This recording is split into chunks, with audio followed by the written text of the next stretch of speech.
Yeah, no, because for a second there, I was wondering if it was like in the movie Ghost, when Oda Mae Brown has all the spirits are wanting to like talk to their loved ones, and then the spirit jumps into her body, and then she's like not possessed, but she's like no longer talking. It's the spirit talking through her. So I was wondering if it was something similar to that. Quickly about Um, the movie goes, I think there's different types of trance channelers, and full on trance will leave their body and let spirit come in and take over.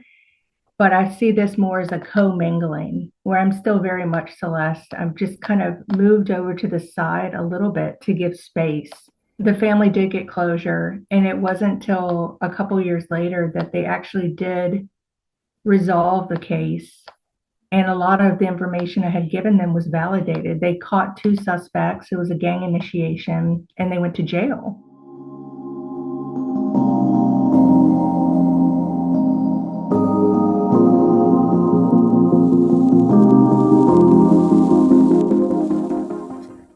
Hello, everyone. I'm Kirby Valladares, and welcome to Spirit Said So. Together, we'll explore powerful stories of near death experiences and spiritual gifts, conversations that may forever change the way you see life. Today's guest is Celeste Starchild. Celeste is a psychic, medium, consciousness teacher, and spiritual coach. She channels messages from spirit and offers a wide range of expertise from energy healing, astrology and numerology, Reiki, tarot, meditation, and breath work, as well as conversations with those who have left the physical realm. She was ordained into priesthood in the Order of the Melchizedek on June 4th, 2016, through the Sanctuary of the Beloved Inc. in New York. Celeste is certified in Reiki 1 and 2 and received her degrees in the Usui system of Universal Life Energy on November 23rd, 2008, in Maryland by Grandmaster Manikana Sarkar. Celeste began communicating with spirit at the age of 4. She resides in Northern Virginia with her husband and her Shih Tzu, Teddy. Folks, please welcome Celeste. Celeste, hi, how are you? How are you doing? I'm doing great. Thank you, Curry, and thank you for having me on your show. No problem. So, again, thank you for coming on. And first, a little introduction about you and how you began talking to spirit. Sure, definitely. Thank you. So it's been quite a journey, and I'm really excited about this conversation, and hoping it will reach other people and they can relate to this story. I think my earliest memory was when I was about 4 years old, and I had this imaginary friend named Jenny, and I would talk about Jenny all the time, and we would play together. And I was a very communicative, inquisitive, precocious, vocal child. And lucky for me, my parents were very accepting, and didn't really bat an eyelash. They're like, "Oh, that's cute. She has an imaginary friend." So one day we were in the car, my parents and I, and we were driving around our local neighborhood, and we passed the house on the corner, and I got really excited, and I said, "Look, that's where Jenny lived." And they said, "Oh, Jenny used to live there." And I said, "Yeah, Jenny died in a fire."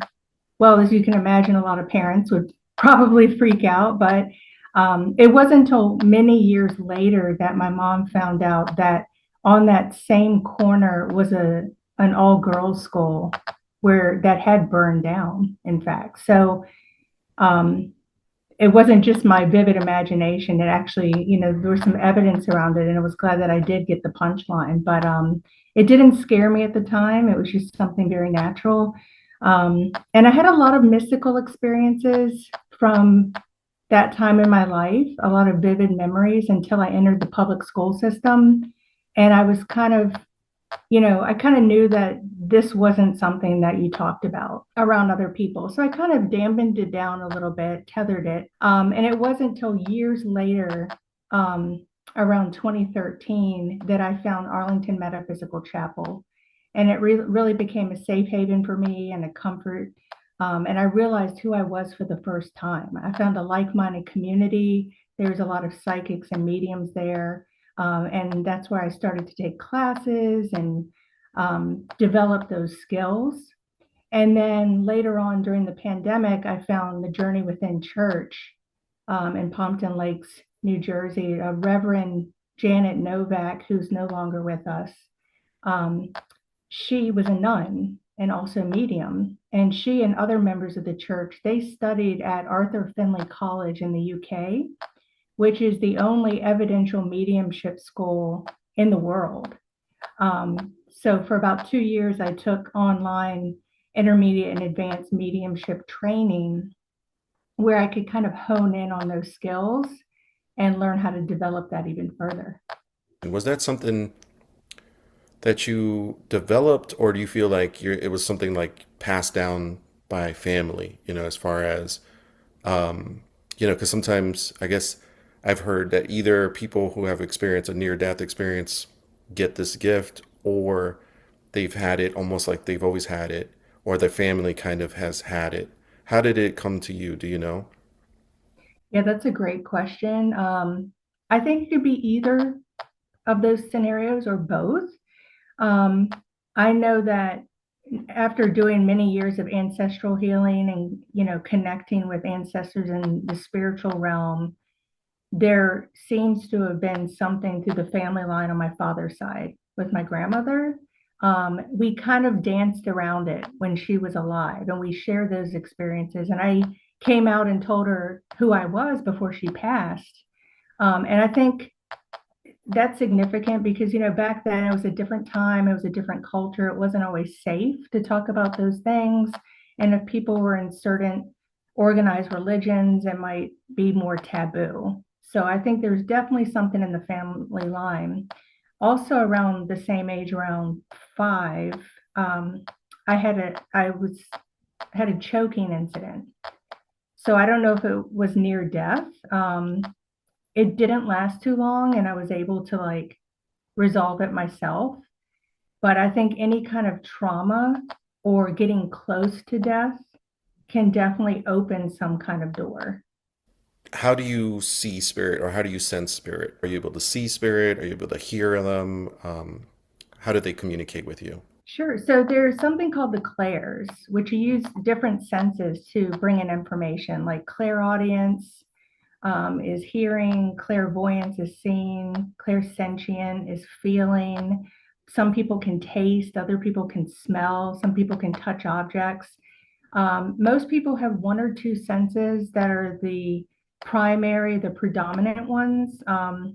I do consider myself multi-clair. It started with one or two, like being able to hear and feel, and now I can see. Sometimes I can smell. I can definitely hear things. It's more like telepathy. But that's part of the training. I think once you have one skill, it's like going to the gym and working a muscle. You can kind of build out on the other ones as well. But usually one or two kind of take the forefront. So where is Jenny now? The first spirit you communicated since before. Do you still communicate with her now? I don't, I've had quite a few spirits come in at different phases in my life. And maybe it was to teach me something or to help me grow or to help me awaken on some level. But then it's kind of like they moved on. It was like a season in my lifetime. I think it's more of the ancestors and the grandparents that will come back around, more often. But for Jenny and like other spirits, I haven't really interacted with them since that time. Yeah, I was curious. I was like, do they stay around for a while, or like you said, they kind of come in and out of your life at certain points? So you bring up the point of the learning, right? Like tuning in into your honing in on your skills, into your clairs. So how would one go back? How would one go into that? Like, how do they, if they wanted to work that muscle, like you said, how would they go about doing that? So I think, just a point of clarification, all mediums or those who connect with spirits on the other side are psychic, but not all psychics are mediums. Um, so you might have a natural inclination that you're born with. And there's a lot of people out there that, for whatever reason, they don't want to explore that.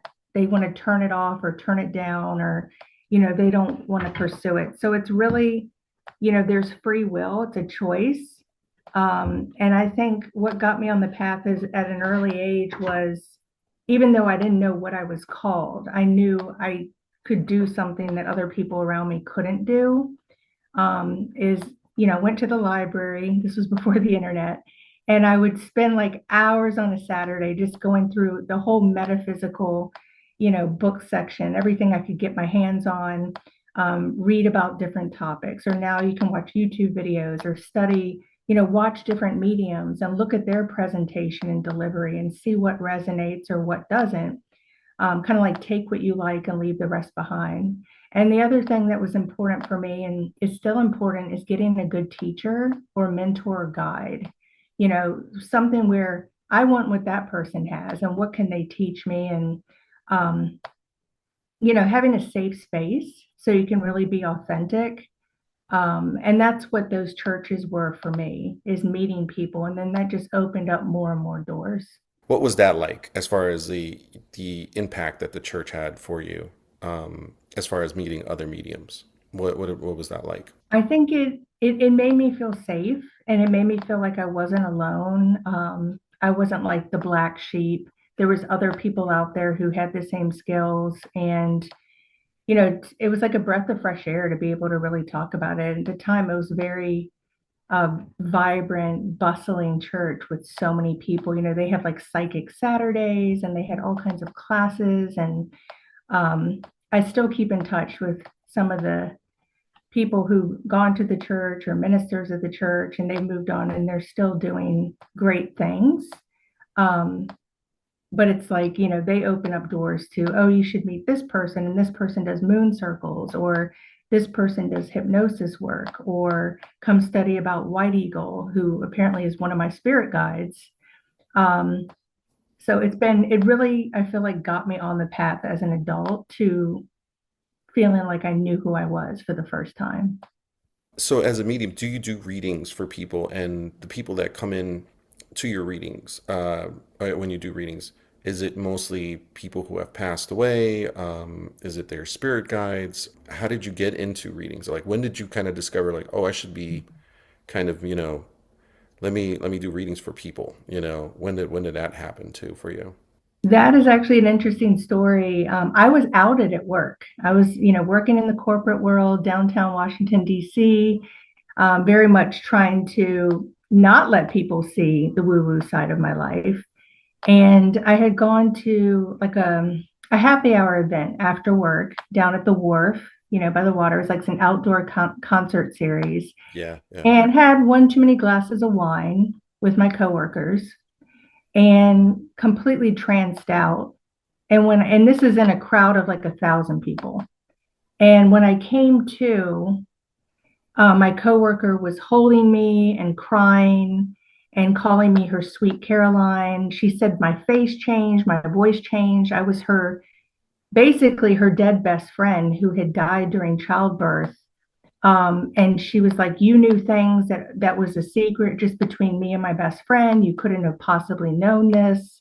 Um, and I was mortified. Like, for her, seemed to be a very healing event, and I had no recollection of it because I kind of like, when you channel or spirit comes through, you kind of move out of the way and don't remember everything that always happens. So was that the Um, first time that happened to you? When you that it was the first, yeah, it was the first time. And I remember waking up the next morning mortified, thinking, oh my gosh, I'm going to have to find another job. Like, I can't go back there. Um, and so about a week later, the CEO of the company called me into his office, and she was there. And he said, "Oh, yeah, I'm calling you in today because she said that you wanted to channel some information to me." And he started chuckling. So it's like, it was like, oh, the cat's out of the bag. Now they know I'm like the laughing stock. Great. And that Friday, they have like a wind down Friday at work where everyone gathers in the conference room and drinks, before the weekend starts. And again, that same coworker, too many glasses of wine. There's about 40 coworkers in the room. And she said, "Oh, Celeste channeled my dead best friend," like in front of the entire room of people. And you could have heard a pin drop. oh my Completely mortified. I think I just kind of, I could see the look in people's eyes from fear to curiosity. I mean, everything changed after that moment. And I had a seat next to in my cubicle, a chair, an extra chair where people would come up, and I would be in the middle of like an Excel spreadsheet.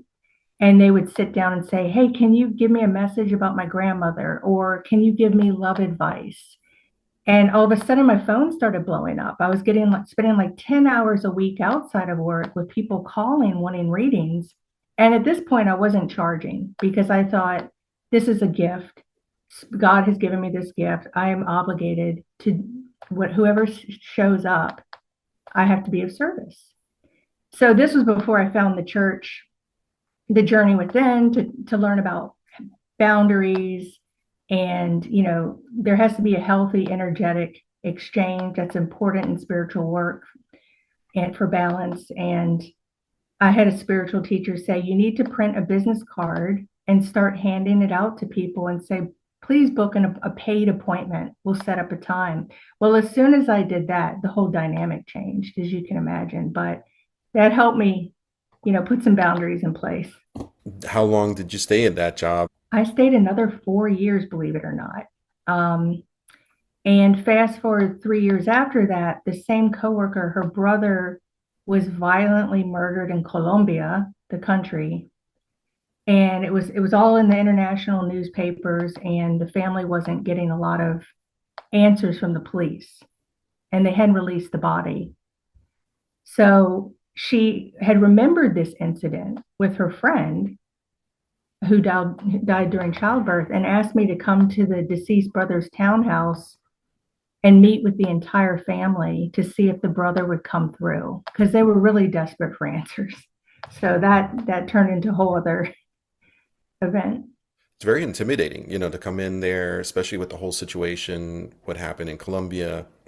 What did that have an impact on you receiving a message from her brother? It was, and funny thing is, it was her parents, all her siblings, their spouses, her husband. It was like standing room only, and sitting around, sectional. And she put a chair there for me and a bottle of wine because I guess she thought I needed spirits to get me revved up, which I politely drank about half a glass, but I was like, Okay. you know, um, it went on for 4 hours. And again, when you start working with spirit and channeling information, one, you don't always know if the person's going to show up. Like, you can set an intention and invite them in ahead of time, which I had done. And luckily he did. But, my body gets very overheated. I start sweating because you're running a lot of energy. Again, you don't always remember everything, but I always remember the look on people's faces, how they're responding, if they're getting emotional. I can still read the room most times. So wine actually helped you with the reading or to channel spirit? For during that time when I was outed, I think I was using alcohol to try to tone it down, because I felt like it was happening to me and I had no control. But now, I don't drink anymore because I know that having this gift, it's important to have boundaries and, for me to be in charge of it and say who and when and where. Um, I don't want to be in a bar 3 drinks in and start channeling someone's dead uncle that I just met 3 seconds ago. Like, that wouldn't be appropriate to just ambush somebody. And I'm sure there are a lot of psychics and mediums who walk around shopping malls and approach people. And but I decided that was not for me. Right. So then you also mentioned like you're seeing, I guess, the expressions of the family. So you're not really kind of aware of what's being said. Is that correct? Like I if am now when I'm not drinking. well, you were doing the reading at that time for that family. At that time, it's a lot because you're seeing the deceased person. You're the medium between the deceased and the people asking the questions. You're like the intermediary. And then, being a highly sensitive person where I don't even watch the news or crime shows or anything, I, for 4 hours, saw the entire violent crime scene from start to finish. And I had to discern how much of that I was going to reveal or share with his mother sitting there and his family. Like, there's some spiritual ethics and hygiene that's really important because, this is a responsibility to not be reckless with this gift or careless or insensitive. Like the real purpose is to help people have closure, to offer healing, growth, um, and to not do any harm. So I take that to heart. Yeah, no, because for a second there, I was wondering if it was like in the movie Ghost, when Oda Mae Brown has all the spirits are wanting to like talk to their loved ones, and then the spirit jumps into her body, and then she's like not possessed, but she's like no longer talking. It's the spirit talking through her. So I was wondering if it was something similar to that. But it seems like you're kind of also deciphering what to share with the family, which makes sense. But that's also kind of, I would imagine that's seeing and knowing all that information. That is kind of, that's the first time I've ever heard that. Take into account what you would share with the family. So yeah, wow. So what happens afterwards? How did it end with the family? I guess Yeah, did they well, find going some back resolution? quickly about the movie Ghost, I think there's different types of trance channelers, and full on trance will leave their body and let spirit come in and take over. But I see this more as a co-mingling where I'm still very much Celeste. I'm just kind of moved over to the side a little bit to give space. Um, 4 hours is a long time. Like, in retrospect, I've learned a lot throughout this journey, and I knew that it was taking a toll on my body. um, it takes a lot of energy. And the family did get closure. And it wasn't until a couple years later that they actually did resolve the case. And a lot of the information I had given them was validated. They caught two suspects. It was a gang initiation, and they went to jail. So there was closure. Um, and I feel like it did give them comfort, because otherwise, the police weren't giving them anything. And but all I say is I want justice, closure, and the punchline, not necessarily in that order. Because That's cool that you were able to get validation on it too. And so, which leads me to another question about, do you seek validation as a medium, to verify like, yeah, this is pretty accurate? Has there ever been a time where you have something for someone, but then maybe that's not it's not accurate, or it just wasn't, for them? And is it free will that kind of changes that outcome with something, so I know that with mediums, people are always looking for accuracy, right? Or like, is this going to happen? But then it seems like maybe you change the trajectory of that potential outcome by telling them that. But so I wanted to ask you, validation first, like how often do you seek it? Or now it's like kind of like, what, I'm pretty honed into my skills. So yes, it's helpful, but maybe it's not as important as it was when you start. Or is that not really a thing for you? I appreciate it. I enjoy validation. And, it's fleeting. It's rare when it happens. Sometimes people will come back years later and say, you told me I was going to have a baby boy 8 years from now. And guess what? I just gave birth. And I'm like, wow, I said that? Wow, that's great. Because a lot of times I won't even remember, what I told people. So it always feels good. When I was working at different psychic festivals where I'd read maybe 20, 30 people in a weekend, that might be the first and last time I ever see them. So I had to kind of accept that more often than not, I'm probably not going to get validation. The other thing is I think when people are getting a reading, they have to be really open, because if they're closed off, it's going to affect the flow of energy. And to really encourage people to take notes and write things down, because if they say, oh, can you go back? What did you say about that thing? It's going to be really difficult to backtrack. And my favorite story is I had two people come to get a reading one time, and I could see the future about what career they would be doing, where they would be living. Um, and then I realized this was in 2015. It's just now happening right now. And 10 years.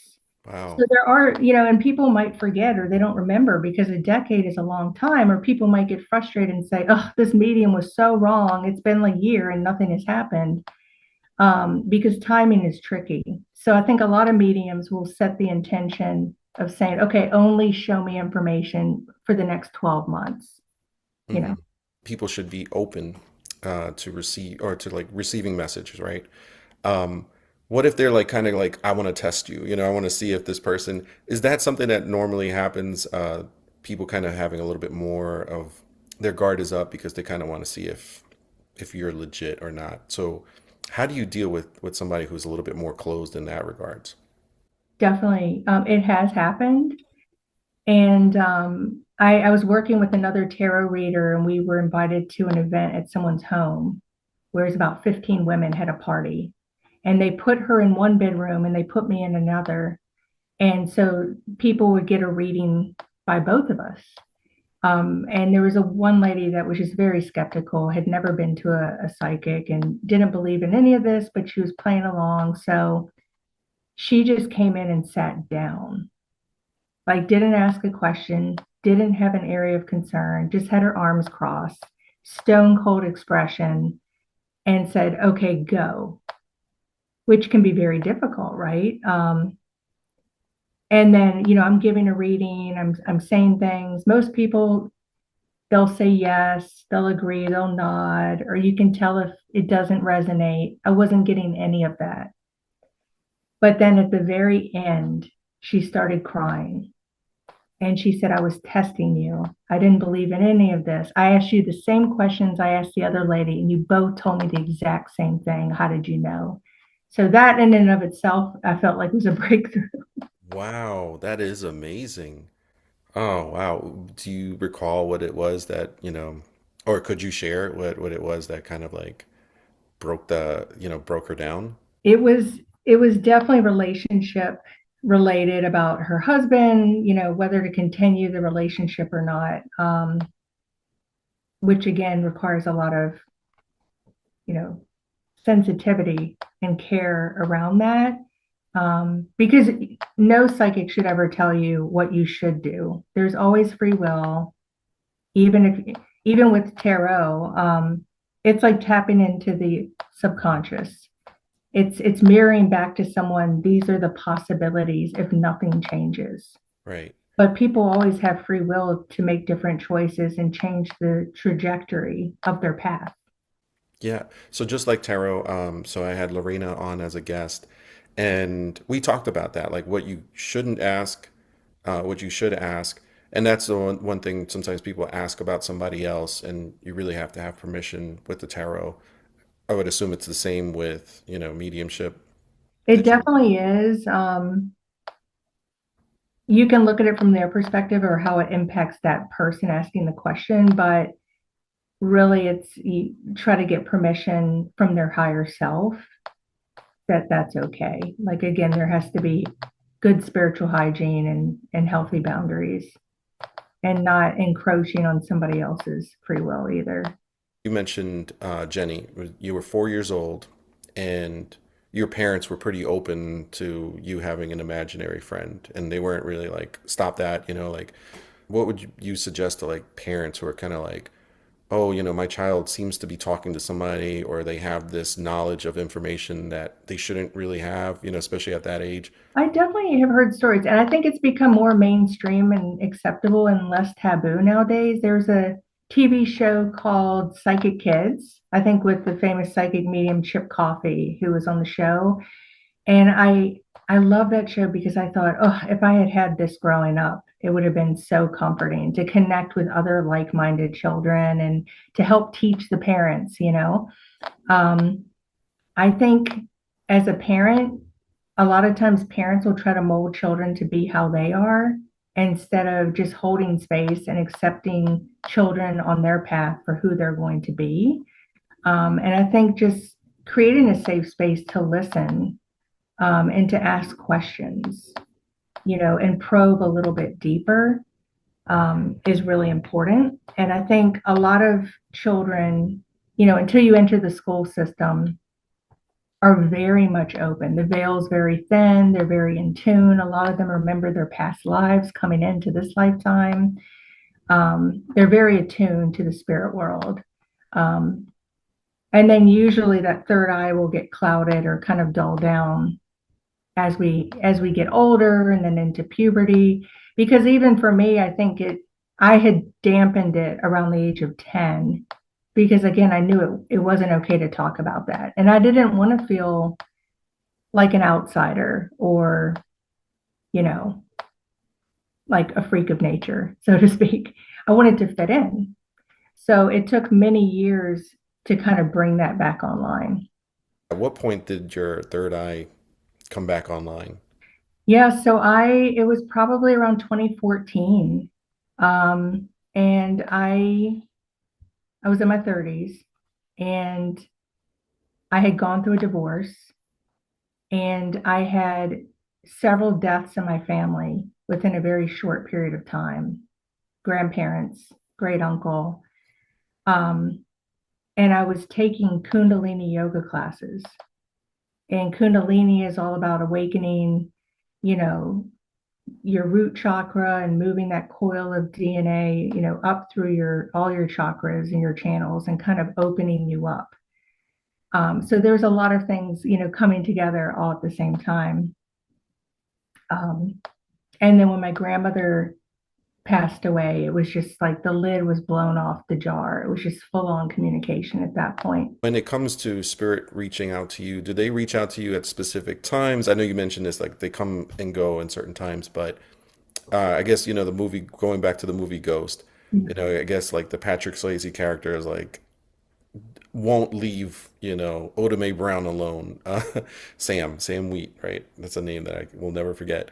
But Sam, at one point, he just won't leave her alone. Do you get that too as well? Do you get spirit that kind of like tapping your shoulder? And it's just like, I need you to get this message out, to this person. Or has there ever been like a relative that's just like, you need to know this and just won't leave you alone until you kind of like, I got it. All right, leave me alone. How does that work? When I first came online around that same time, it was very much like that. Before I had healthy boundaries, some psychics make jokes about I'm putting on my baseball hat and that means I'm off duty, don't talk to me. Like I need to have make dinner or go run an errand or, go to sleep. So it's not as intense anymore, but it is, I don't know when spirit's going to show up or who's going to show up, but I have a choice of when to deliver the message, how to deliver it, or if I deliver it at all. Because I think you have to look at what's appropriate and ethically, in line. But I have had some in the very early days. There's a story of I went to go to get a new pair of glasses, and it's a very busy store on a Saturday. There's probably like 30 people in there, and the salesman's trying to fit me, pick out frames. And I hear this loud, booming voice say, "You need to tell him that this is not his path and he is a man of God and he needs to be ministering and be on stage." And I thought, no, please leave me alone. I don't know who this man is. I'm just trying to get glasses here. Like there's so many people, like, please don't. But it just kept getting louder and louder and louder. And I finally did tell the guy, and he started crying and stood up and hugged me and said, "You're the third person this week who's told me this." What? So it's like, okay. So, I mean, there are those times still, and it's like, okay, if they're going to be that insistent, I'm probably going to say something. So was that his spirit guide or was that a relative of his? Like, how do you differentiate like a message like that's his spirit guide's like maybe trying to get him back on his life path, right? Or is it just somebody else, How do you differentiate between who's giving you that message? Do you know? So usually if it's a relative, I can immediately sense with the training with the journey within, you ask the questions, is it a man or a woman? Around what age were they when they passed? What's the relationship? Because you want to have evidential mediumship. It's not just, your grandmother's here and she loves you, which is wonderful, but it's like your grandma Rita is here and she wants to remind you about the purse she gave you when you were 10 and the kid who stole it at the party or something like that. In that case, I didn't see anyone particular come through. I didn't feel like it was an ancestor. I felt like it was a message from his guides or his higher self because it was about his path and purpose. So it's also very much tied to what is the message. Um, And that gives you some kind of clue or inkling into that. Are some spirit guides pushy when it comes to, relaying a message? The reason why I ask, I guess I'll share this. When I was working with a hospice patient, uh, just out of the blue one day, she told me about her angels. And she was like, oh, my, oh, actually, sorry, I should go back. She started telling me about my angels. And she was like, oh, your angels are amazing. They're so supportive. And at first I was like, oh, okay, well, thank you. And I thought it was interesting, what she told me about them. And then I was like, well, what about your angels? You're telling me about mine, so what about yours? And she was like, oh, they're so mean. They're like, they're always, just annoyed with me. And I started laughing. I was like, I couldn't believe that she said that, because I thought they were all kind of the same. Like they're all just full of love and they kind of are just trying to guide you.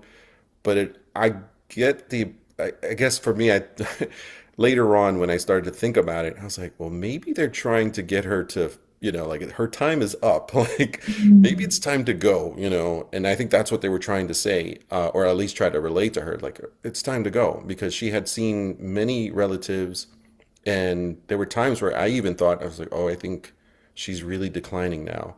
But then she would just bounce right back. It's almost like her spirit was just like, I'm not ready to go yet. I always wondered, I was like, are spirit guides, can they be mean, or like if you're like off your path, I guess, do they come to somebody like you to say, hey, I need you to get this message to this person? Like, I guess the guy like in the, where you were getting your eyeglasses. If you could tell us a little bit more about spirit guides and the difference. Yeah, that's a really good question. In the case of the lady you worked with, I think you're completely spot on. I think it was easier for her to focus on you than focus on herself because she didn't want to hear what her guides were telling her. Like it probably was her time. I don't think angelic beings or spirit guides are, I think they are pure love and they have good intentions. Now, could they be loud and assertive and repetitive? Sure, if somebody's not listening, like I make a joke that my spirit guides over here like shaking their head, like, how many times do we have to send angel numbers on the license plate or something that, like, to beat this person over the head to get the message? But I'm sure it can be frustrating. I have no idea. And probably one of the most underappreciated roles, right? But I think when people are channeling, I think that's the thing. It's okay to ask questions of who is this coming through? If the message is healing, if the message is helpful, and if it feels kind and loving, then that's a good thing. That's how it should be. If you ever feel that you're being held hostage or forced to do something, or it feels malevolent, then that's perfectly acceptable to back off and say, get out of my space, clear your energy, set some boundaries, and not engage. Now, you've also do other things. You do Reiki. Can you talk a little bit more about what Reiki is for those who are not familiar with it, and how that helps you with your developing other spiritual gifts? And then as well as like tarot and meditation and being a spiritual coach. Can you touch a little bit on those things? Definitely. I really think everything is energy. And it pairs nicely with, keeping my vibration high, keeping my energy clean, um, keeping my chakras spinning in the right direction. The chakras are the different energy centers in the body. Um, there's seven that we know of, but there's probably many, many more, even thousands, but seven main ones. And so the lower chakras from the heart down are very much grounded and rooted in your day to day activities and survival and your power center. And from the heart up is about the higher realms and where you work in the spirit realm. And the heart is where everything comes together and where healing takes place, is everything's through the heart. So learning about the chakra systems, and Reiki is an ancient, it started in Japan, an energy system or a way of sending. I'm not doing the healing, but I'm again a vessel and allowing the white light from God, spirit, the universe to run through me, um, with someone else's consent to receive that energy through their body. So it's working congruently And it's a really beautiful thing. And for years, um, one of the stories I have is my mom was suffering from Meniere's, and she would get very nauseous and throw up, and she was starting to have hearing loss and just very dizzy, like getting really bad vertigo. And there was one Thanksgiving that she was bedridden and just, very, very sick. And so she agreed to have a Reiki session with me, and she was freezing cold. I remember there's like 5 blankets on her, and I started running the energy. And by the end of it, it's like I was just drenched in sweat, like I had just gotten out of the shower. And then she came too, and knock on wood, thank goodness, everything after that, she hasn't had an episode after that has happened. So a lot of the Reiki, that was my favorite moment because it was my own mother. It was very special. And I was able to help her, not me, or spirit was able, to help her.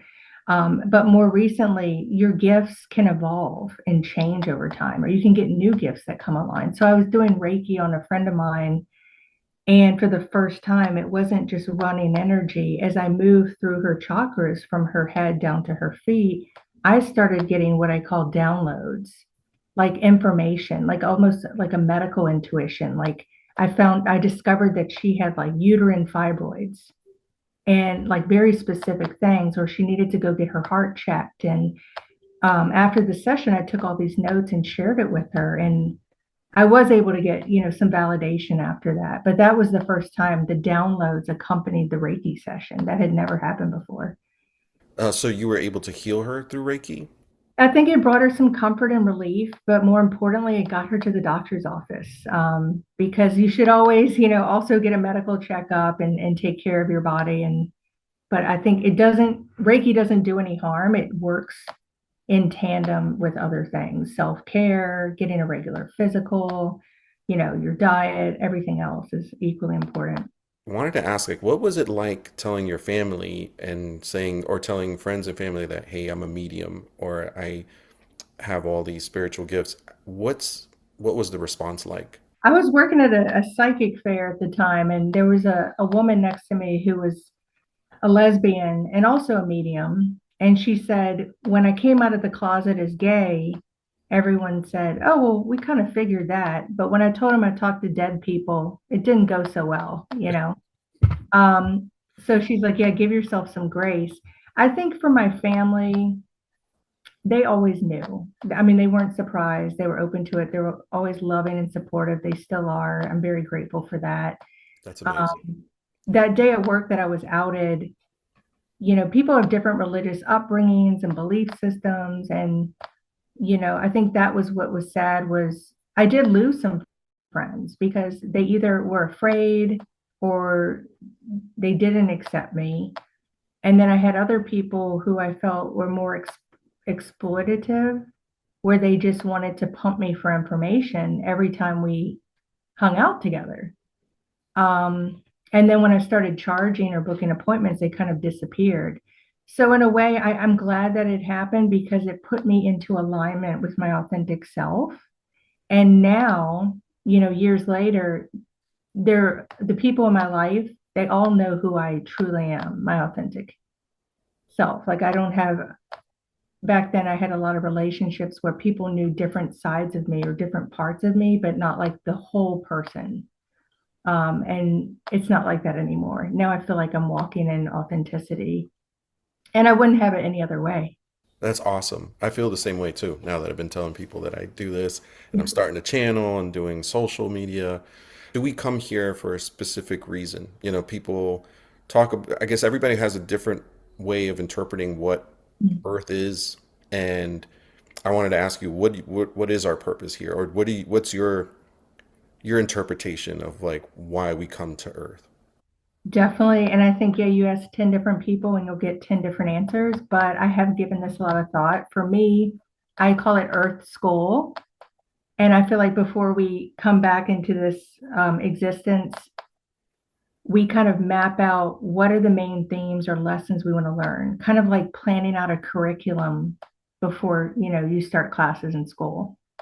It's like I want to learn about self-love or having more confidence or healing family wounds, or you'll notice there's like a blueprint in certain themes.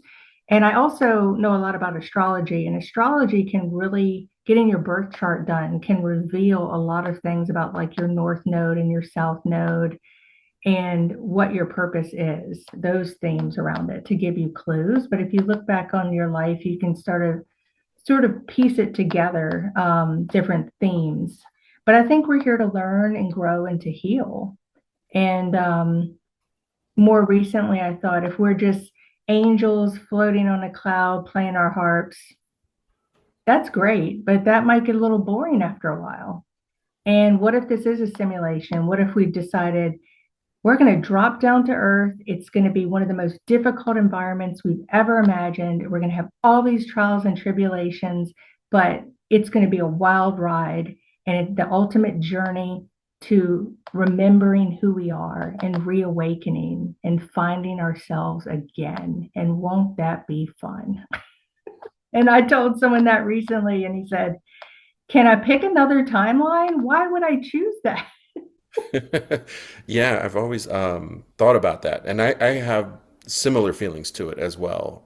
Dennis Bullock, who was my first guest, he said it was just a game. He was like, there is no school." He was like, "This is kind of just more of a game that we're playing." And then he was saying that when we leave the physical realm, we take all of that experience, and it's like almost like a movie. Everybody's kind of like wanting to experience what you experienced, which I thought was interesting. But for me, I guess I was like, I still kind of view it as a school because I kind of feel like there are multiple lessons to learn, and I kind of feel like maybe that's why we have bad guys, like there's people who just want to create havoc because you can, or like there's something that you just want to experience in that with that life, or maybe you just want something peaceful and maybe you don't want any kind of spirituality to touch you, because I that's kind of the part where I kind of sometimes think about it. I was like, some people just don't want to be awakened, and you have to be okay with that.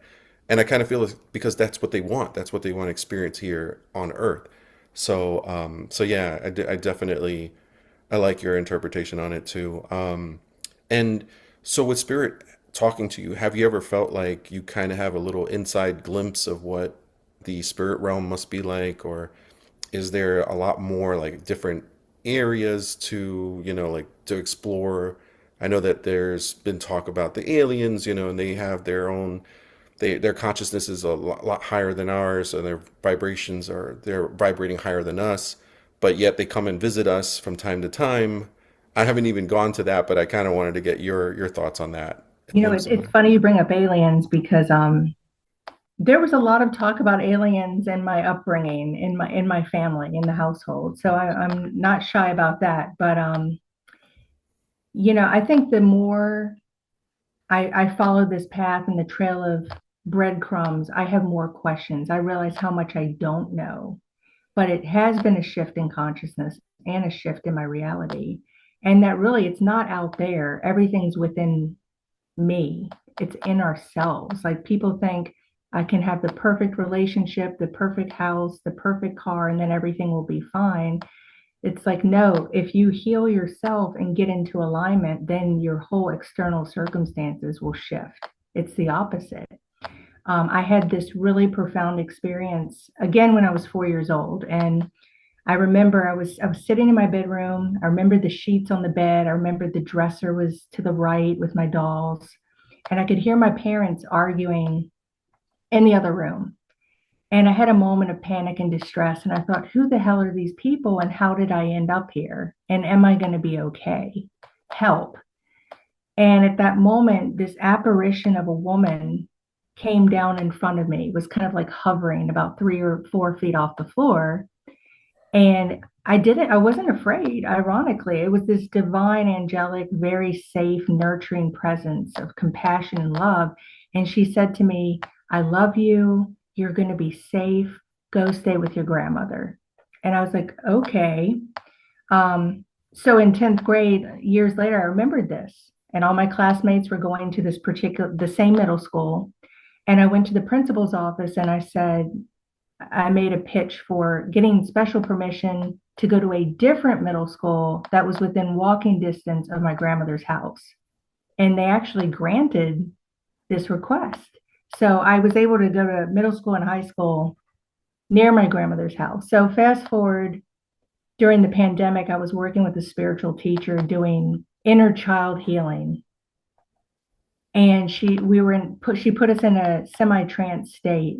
Like imagine you're going back to your little Celeste when she's, a child, and what would you say to her? And before I had time, my human brain to imagine or let my mind wander or roam or try to think of something, it's like I was immediately zapped back into that same bedroom. But this time I'm facing 4-year-old Celeste and I'm hovering over her. And the dresser's on the left side of the room this time, and the dolls, it's like inverted. And I could hear the teacher say, "What would you say to little Celeste?" And I'm saying, "I love you. You're going to be safe. Go stay with your grandmother." And when I came out of it, I just had full body chills like, oh my gosh, this has come Time full travel. circle. It was me the whole time. It was Yeah. my higher self. It wasn't a guide, a spirit guide, an ancestor. It was me. It was like, oh, Dorothy, the power was within you the whole time, right? Wizard of Oz. So, and there was an incident later where I could see my future self. So the teacher called this timeline hopping. And if time is like a man-made construct, it's not linear, it's more vertical. And that's why your power is in the here and now. You can jump. We're multidimensional beings. So maybe there isn't reincarnation. Maybe this is all happening at the same time. Maybe the aliens are us from the future.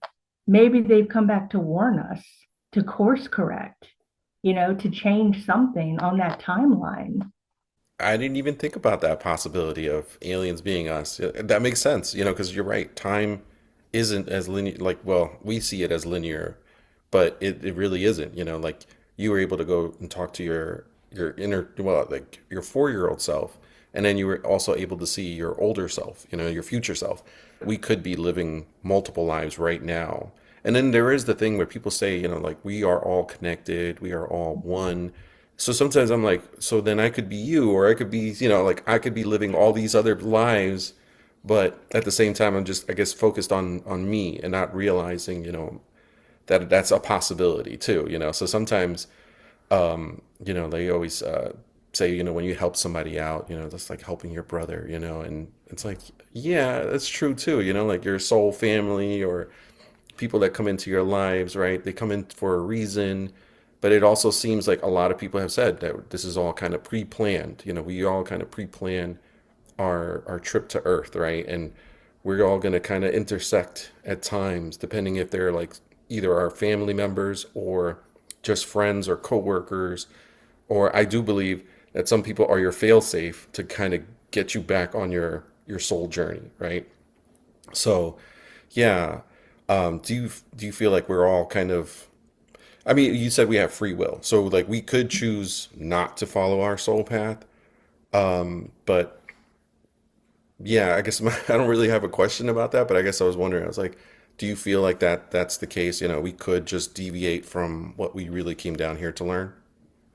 I think there's a roadmap and there's like a million ways to get there. So you can choose your own adventure, but eventually you're going to end up where you need to be. And Right. I think they say you reincarnate with your same soul tribe or your soul family, and you just play different roles, and is this a simulation? It's interesting, quantum physics, the gap between science and the metaphysical seems to be narrowing as time goes on. They're finding reasons to explain it. And there's still a lot we don't know about the universe. But I was watching a podcast with Neil deGrasse Tyson. He's like, this is absolutely not a simulation, and this is why. And then I turned another podcast on with Deepak Chopra, and he said, this is absolutely a simulation, and this is why. And I thought, can we please get them in the same room together? Like, that would be interesting. Yeah, that would totally be interesting. Yeah, to see them debate about that. I think there is. I do believe that this is a simulation. It's just sometimes these coincidences, they're not coincidences, they're meant to happen. And then I also believe that spirit can manipulate energy, right? So like you said the numbers, right? You mentioned the symbols that kind of just come in, or like sometimes you're like, hey, can you show me something, or not really show me something, but like, hey, I need help with this. Can you help me? And it almost seems like there are times where things happen, and you're like, how did that happen? But I feel like our spirit guides can manipulate that energy. So that's why I think it is a simulation, because if they're able to kind of manipulate the code or how things work, people come into your life, you're like, how did that happen? It's probably because you can do that. You can manipulate the simulation. I agree. I think there are some premeditated things, and there's a lot of lore that's predicted in ancient civilizations. Like the time we're in now is the end of the Kali Yuga, as they call it in Hindu tradition, is the mythology or cosmology. It's the end of a 26,000 year cycle. And it's about us waking up and raising the collective consciousness and creating this new earth. And like, it's almost like going through the birthing process. It's very painful, it's uncomfortable. There's a lot of fear around it. We don't know what's going to happen. We're having labor pains, but eventually, you know, I have to remain hopeful that some good will come from all of this. And that if I can detach from the media and tune into my own energy and meditate and go out in nature and regulate my nervous system, and connect with like minded people and do what feels good for my own self care, um, I can be part of that creation energy of this new earth. I can focus on what are the qualities of this new world that we want to be part of. And I think we all play into that. We all get to vote. So you'd think we're going into 5D, I 5D think Earth? so. I hope Yeah. so. Yeah, Right because now, it's it kind of feels like we're teetering between two different worlds, like in this void. yeah, yeah, and then yeah, because Dennis also mentioned 5D Earth, and I asked him, I was like, what does it look like? And he was just like, yeah, he's like, we're going to be able to do a whole lot more, and we can do things, with just our imagination, which I was like, that sounds amazing. But he was just like, we're all creators too, so we're to create. And I totally agree with that. Because I was like, I kind of also feel like we all came for this specific timeline for that, to kind of see how it just comes into fruition and then help others get there. So that's why, to me, that sounds like I'm hoping that that's what this timeline is for, and like why I chose to come down, and get to experience, this whole new 5D Earth and help others, along their journey as well. Yeah. So, how do you tell the difference between intuition, imagination, or your real spiritual guidance? So I think intuition is like a hunch, a feeling, an impulse. It comes in quick. It's not your own thoughts. It's like, whoa, where did that come from? Like when I was living in an apartment in DC, right at the beginning of the pandemic, and all of a sudden I sat straight up and I told my husband, my boyfriend at the time, I said, we need to go buy a house now. And that wasn't anything I aspired to do. It wasn't a goal. I didn't have a burning desire to go purchase a home, but it was very clear like we needed to do this. And it was perfect timing looking back because we got the best interest rate ever, like less than 3%. I don't know if we will get that again. Um, so to me, that was an intuitive like hunch. Imagination is more like giving yourself time to stare out the window and watch the clouds or daydream or create the vision board or play around with different ideas of like what you want your future to be like, trying things on for size. And then I think you said real spirit guidance. Like it comes in with from the clairs, like a voice, you see a spirit, you hear very specific information, even topics I'm like, what does that mean? And I'll have to write it down, some specific terminology, something I've never heard of before, that I have to go Google it and I have to go do research to understand it. Like there's no way I could have known that myself, or I wasn't exposed to that information. Um, but it comes in, the information comes in faster than like even my own thoughts, and it's something that's often like foreign to me. See, I always thought intuition was something from your higher self. Like your higher self's kind of nudging you, like, hey, you should be Mm. doing this. Not spirit guides, but I thought more of your higher self kind of like pointing you in the right direction or just trying to give you that hunch. But So so it's you still don't you you though, right? Like when my higher yeah, self came to me and said, go live with your grandmother, that was me telling myself in a that's way. true. Yeah. So what are your daily practices or mind shifts that can help someone begin trusting their own spiritual experiences more? Definitely, I would say really protect your energy. You know, I do a golden light meditation before I even get out of bed in the morning, just to protect my auric field, to repair any tears in my field, um, before my feet even hit the floor in the morning, before I've even had my coffee.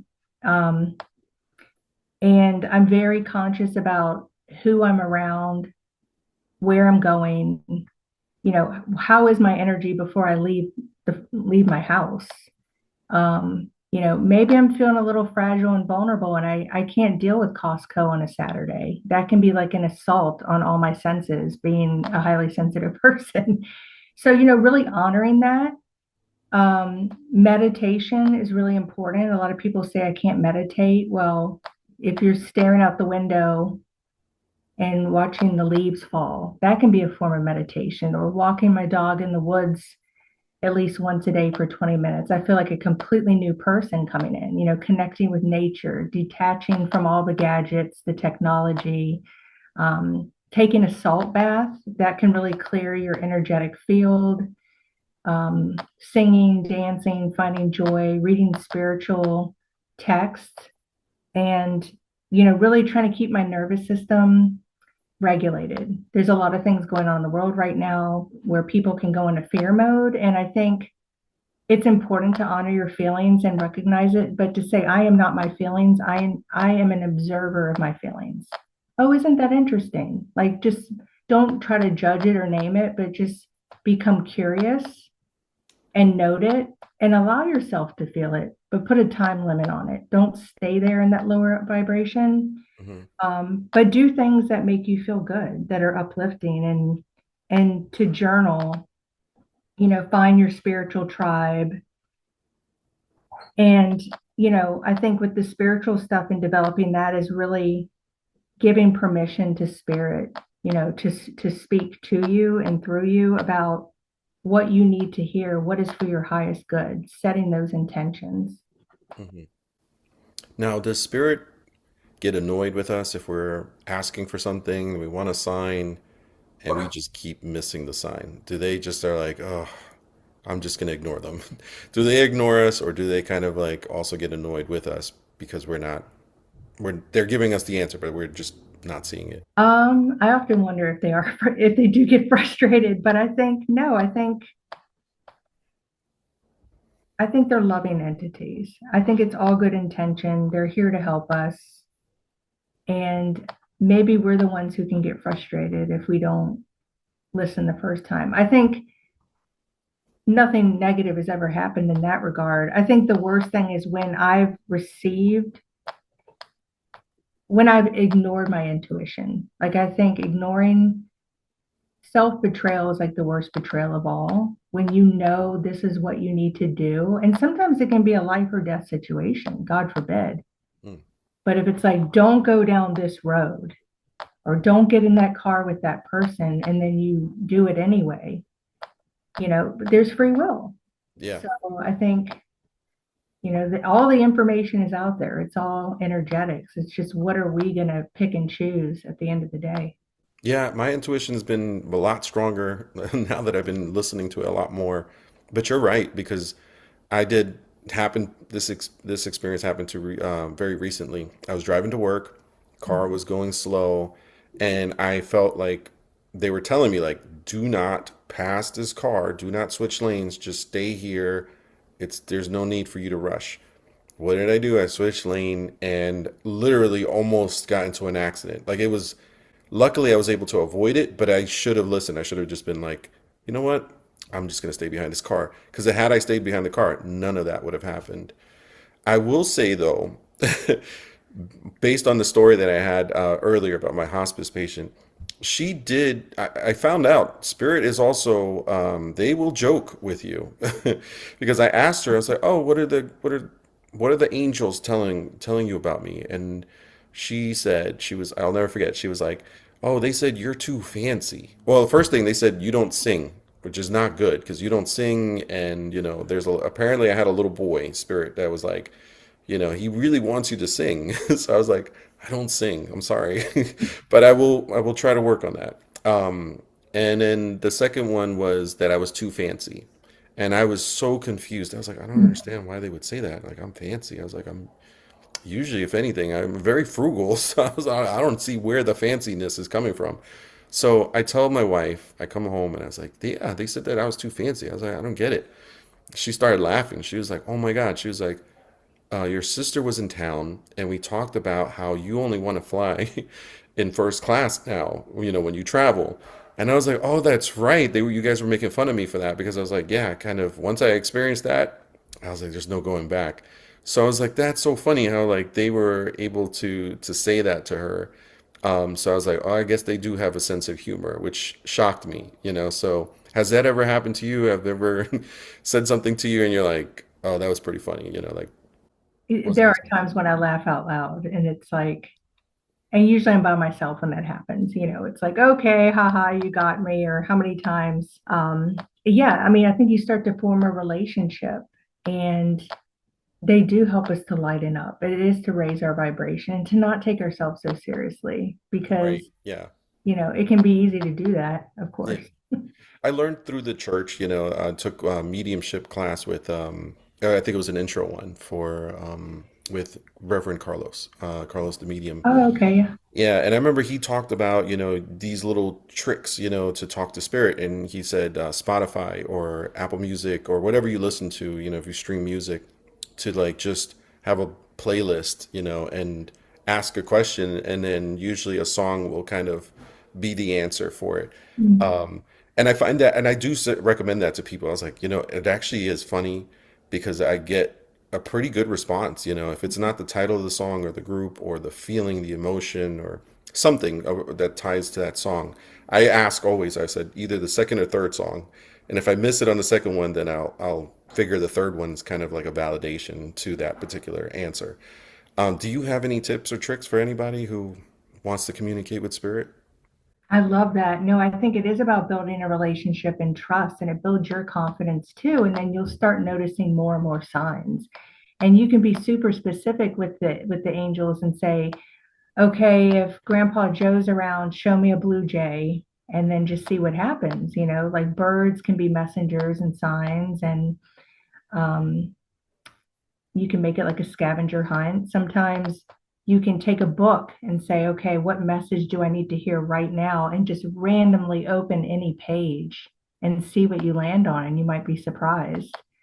Um, or notice different animals that come up to you. Like I've lived here 5 years and I've never seen a deer in my neighborhood. I only see like foxes and raccoons. And twice in one week, it was like in the middle of where a deer shouldn't be. And deers, usually there's a bunch of them together, and this deer was by itself.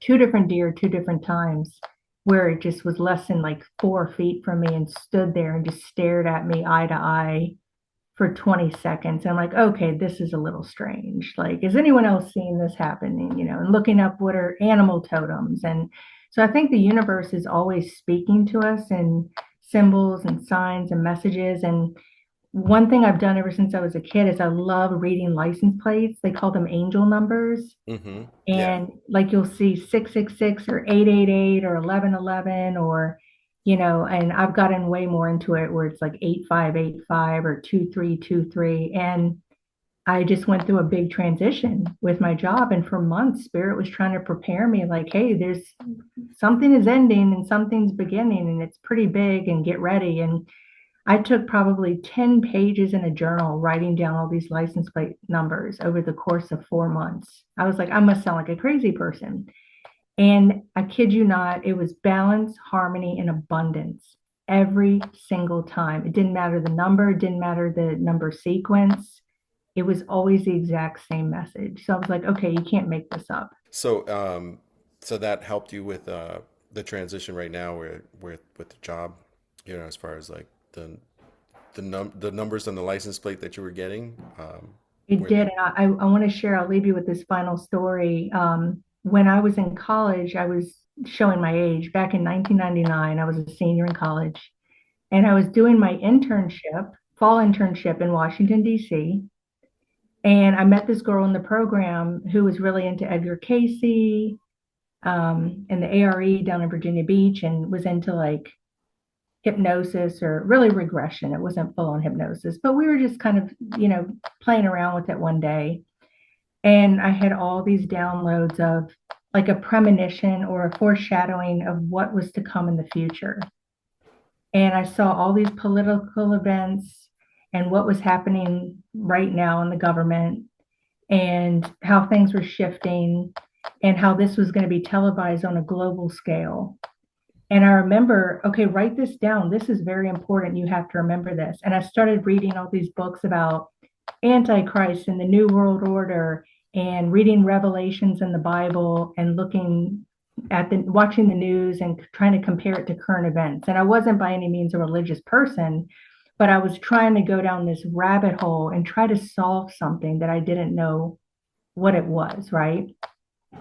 And at that time, I read the book, The Celestine Prophecy, and that really changed the trajectory of my spiritual path too. A great book. So fast forward when all these things started happening with the government collapsing and my 25 years government service kind of coming to a sharp halt. I remembered that time, and I remembered everything came rushing back, all the memories. And I was like, oh my gosh, that was 26 years ago. What is the point of seeing that far into the future? Can you change it? Maybe I wasn't meant to change it. Maybe it was, okay, this is where things are, this is why I'm here. I signed up to be here during this time. I have a front row seat to the main event. How cool is that? And now it's like all systems go. Like, I think light workers, everyone's really waking up to their true purpose, their true calling, their true authentic nature. And I think it's really going to be a game changer, not just for this country, but for the whole planet. Right. Yeah, I agree. I agree with that. Do you think our generation was also brought in because maybe we also got to see what it was like without the internet? We got to experience that world, and then little by little the internet, and now everything with the phones. The phones are our computers now, and people are just so hooked. But it also seems like our purpose seems to be a little bit more driven to like being in the present. I would say that maybe that's kind of what we're gonna focus on. As we go on to this new earth. It's funny. I was thinking about that the other day. I feel happy that I was the last generation that spent a lot of time outdoors and in the woods and before there was internet. So I think our generation, we've seen these monumental shifts in reality just in our lifetime. What it was like before the internet, what it's like now. Look how far we've come technologically in such a short period of time, and how have we made such, quantum leaps in technological advances? How do you explain that one? And what else is to come? And I think that's why people call it the 3D, 5D. What it's like, choose your own adventure. What reality? I don't think AI or any of that is a bad thing. I think it's how you use it. But I think your intuition always needs to lead the way. You can't just chat GPT your way through life. You have to tune into your own, your guides, your spirits, your higher self. And then you can kind of use that for other things, right? Like, help me create an itinerary for Mexico, but don't Right. let it overhaul your operating system, so to speak. Right. Yeah, exactly. All right. Well, so how do people find you? If somebody wanted to get a reading from you, where would they go to contact you? So I actually am in the process of revamping my website. So hopefully we can maybe link it up, at a later time with the video. Um, and I'm also in the process of writing a book. So kind of things are starting to shift in a new direction, but hopefully that I'll be able to share that soon. Okay. I mean, even if it's an email address, that's fine. Oh I'll yeah. I could link that just in case if people are like, hey, I would like to get a reading with Celeste, and I see. do have a Celeste Starchild at gmail.com, so people Okay. can reach me there as well. All right. Yeah, I will put that also on the YouTube channel. Thank you. Well, I really appreciate you taking the time out. I know there's a lot more that we didn't get to cover today, but I know that we'll have another interview, I think, in the future as well. And I would love to see also like what you come up with. I would love to know about the book a little bit more once it gets closer to probably when you're ready to publish. We could probably talk about that. But yes, Celeste, thank you again for coming. And, that pretty much concludes our interview here. Thank you. This was a lot of fun. Thank you for tuning in to Spirit Said So. And just as a reminder, we are all light and love, peace and blessings.